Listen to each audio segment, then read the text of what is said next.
En este bloque vamos a hablar sobre oftalmología y es la especialidad que tiene que ver con las enfermedades que se producen en la visión de las personas, en los ojos de las personas. Hoy estamos en compañía del doctor Federico Landi, un profesional muy reconocido en la ciudad de Mar del Plata, con muchos años de experiencia en la materia, y es el director de la Clínica de Ojos Santa Lucía que funciona en la ciudad de Mar del Plata. Hoy vamos a tratar un tema muy importante y que es el glaucoma. El glaucoma es una enfermedad que al principio, en sus inicios, no produce síntomas, y esto es un verdadero problema porque la enfermedad comienza a transcurrir, comienza a desarrollarse y no presenta síntomas de ningún tipo. Cuando los síntomas aparecen es porque ya estamos en un grado avanzado de esta enfermedad, y por eso es que nosotros queremos que usted escuche con mucha atención todo lo referido al tema de glaucoma. El doctor Federico Landi, desde la Clínica Privada de Ojos Santa Lucía, hoy nos cuenta qué es el glaucoma, por qué es que se produce, quiénes son las personas que pueden padecer glaucoma y cuáles son sus síntomas.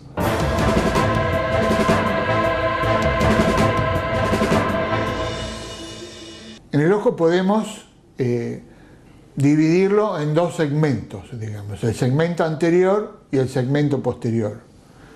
El segmento anterior es el que está formado por la córnea, el iris y el cristalino.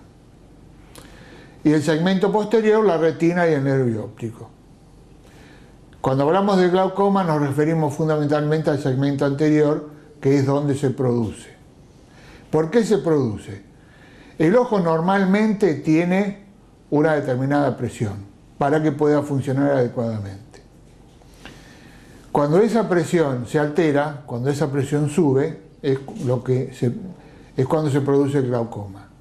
En la mayoría de los casos, porque hay glaucomas que cursan sin presión ocular elevada. En este caso vamos a referirlos a lo más habitual, que es el glaucoma con hipertensión ocular. El líquido que está dentro del ojo no es un líquido que está estancado.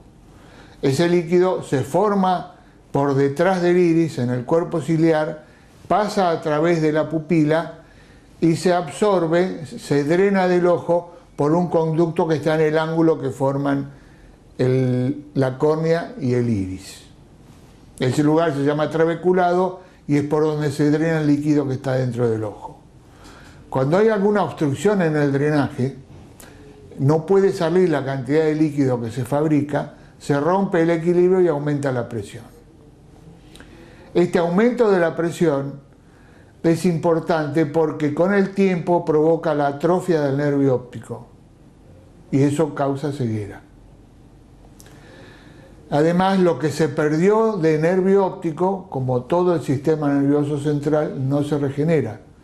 Así que nosotros lo único que podemos hacer con el tratamiento es que el paciente no siga perdiendo más visión. Lo malo de esta enfermedad es que no tiene síntomas característicos. O no presenta ninguna sintomatología, o tiene síntomas que pueden significar cualquier otra cosa y no aumento de presión.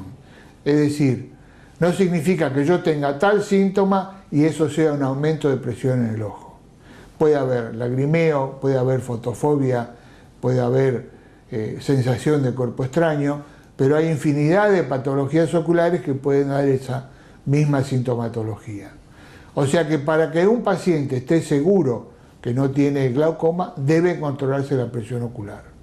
Fundamentalmente después de los 40 años, que es cuando es más frecuente. Aproximadamente un 2% de las personas mayores de 40 años tienen glaucoma. Y mayores de 65 años ese porcentaje aumenta al doble. Es algo a tener en cuenta para que uno periódicamente consulte al oftalmólogo, se haga controlar la presión ocular y se haga un control de fondo de ojo para ver cómo está el nervio óptico. Lamentablemente no existe una cifra de presión mágica que divida lo anormal de lo normal. En todos los libros figura como valor de referencia 20, 24 de presión, pero eso no significa que un paciente que tenga menos de esa presión no tenga problemas ni que un paciente que tenga más de esa presión no tenga problemas. Cuando encontramos un paciente con esas cifras de presión, lo catalogamos como paciente sospechoso y profundizamos el estudio para saber si esa presión le está provocando daño o no. ¿Qué estudios hacemos? Hacemos un campo visual. ¿Por qué hacemos un campo visual? Porque estudiamos cómo está el nervio óptico. Como les dije hace un rato, el nervio óptico se altera cuando una persona tiene glaucoma. Se afecta fundamentalmente la visión periférica al principio. Llega un momento que uno anda como si con anteojeras, como un caballo con anteojeras, y si sigue progresando, termina en ceguera. Así que le hacemos un campo visual para evaluar cómo están los nervios ópticos. También le hacemos una curva diaria de presión, es decir, le tomamos la presión varias veces en el día, porque la presión en el ojo no es constante. Generalmente es más alta a la mañana, a primera hora, que a la tarde. Entonces le tomamos la presión varias veces en el día para ver qué variaciones tiene.